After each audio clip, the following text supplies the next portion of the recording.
Okay, so we're going to do this problem on page 98. There are two problems on page 98, problem 1 and problem 2. So we're going to do problem 1 together, and I would like for you to go home and take a look at problem 2 yourself. So again, you do have the answer key. It is posted to D2L. So A organized X by transferring the following: inventory with a basis of 20 and a fair market value of 10, and land held for several years with a basis of 20, a fair market value of 40, and subject to a recourse debt of 30. A received 20 shares of stock, and X took the land subject to the debt. Assuming no application of 357B, what is 357B again? Remember, 357B is basically when there's no real business purpose other than tax avoidance. A good indication of 357B would be something like this shareholder only took on the $30,000 mortgage the day before they contributed to the corporation. Then it makes it look like the reason why they took the debt in the first place is so that they could contribute it to the corporation. So that's something that kind of raises those red flags. But in this problem, it says we're assuming 357B is not at issue. So how much does A recognize, and what is A's basis and holding period in the stock? Okay, so here, let's take a look. Let's determine if A is going to have to recognize any gain under 357C. So what is going to be our total basis here? Remember, the general rule under 357A is no gain recognized from the assumption of a liability. 357C turns it off if the aggregate basis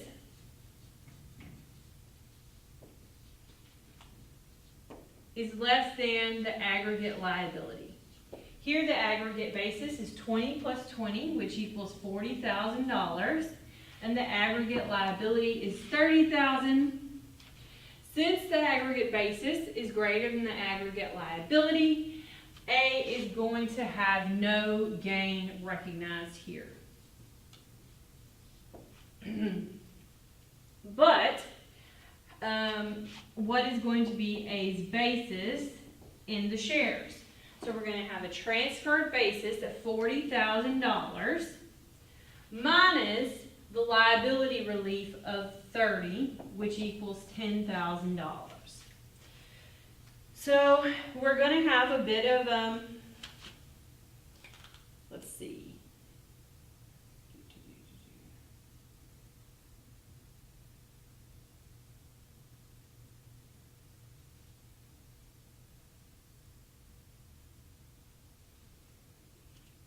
So how much of it is going to be taxed and how much of it is going to basically be not taxed for the shareholder, since they're contributing two properties, inventory and land. So we're going to have to basically allocate it, right, or prorate it. It's going to be based upon relative fair market value, but we do have to take the mortgage into consideration. So what that means is the land has a net $10,000 fair market value once you take the mortgage out of it. So both inventory and land are going to have a $10,000 fair market value once you take the mortgage out. Okay, what about the corporation?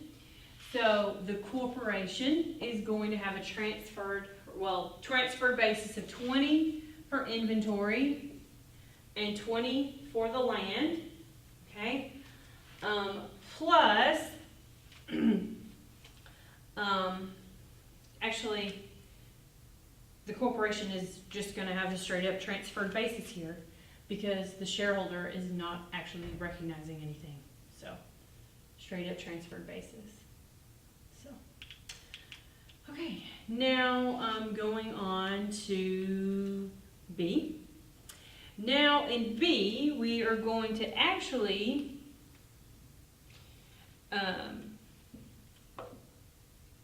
What is the result above if the basis of the land were only $5,000?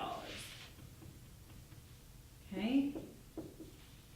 So now we have aggregate basis of $25,000, which is less than the aggregate liabilities. So what that means is that the shareholder is going to have to recognize gain to the extent of the excess of the basis over the liability, or $5,000 of gain recognition. What's going to be the shareholder's basis?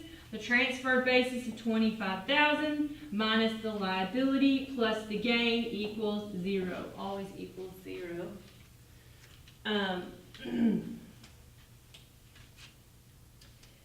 And what is going to be the character of this gain to the shareholder? Is it going to be ordinary or is it going to be capital?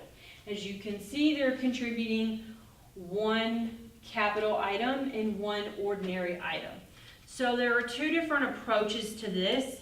One is to allocate it according to relative fair market value. But the more practical approach is to allocate it according to appreciation, to relative appreciation. So all of it would basically go to the land, I think. Let me take a look. I think I wrote it down wrong. So this is problem 98. Yeah, and it says in the answer key that there is more than one way to go about doing this. This is C.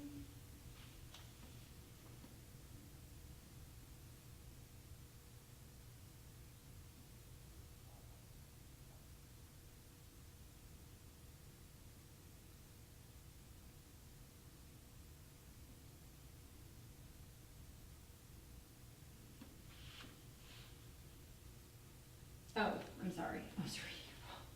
I had flipped these two in my head. So since the inventory is actually a lost asset here, okay, you have a $20,000 basis and a $10,000 fair market value, it makes sense to, for a practical approach, to allocate the gain according to the property that actually has the built-in gain, okay, which here is going to be the land. So all $5,000 is going to be capital gain instead of allocating it according to relative fair market value. And then let's see. The corporation's basis in the land is going to basically be the transfer basis of $5,000 plus the gain recognized to the shareholder of $10,000. And they're just going to have a regular transferred basis for the inventory. Okay.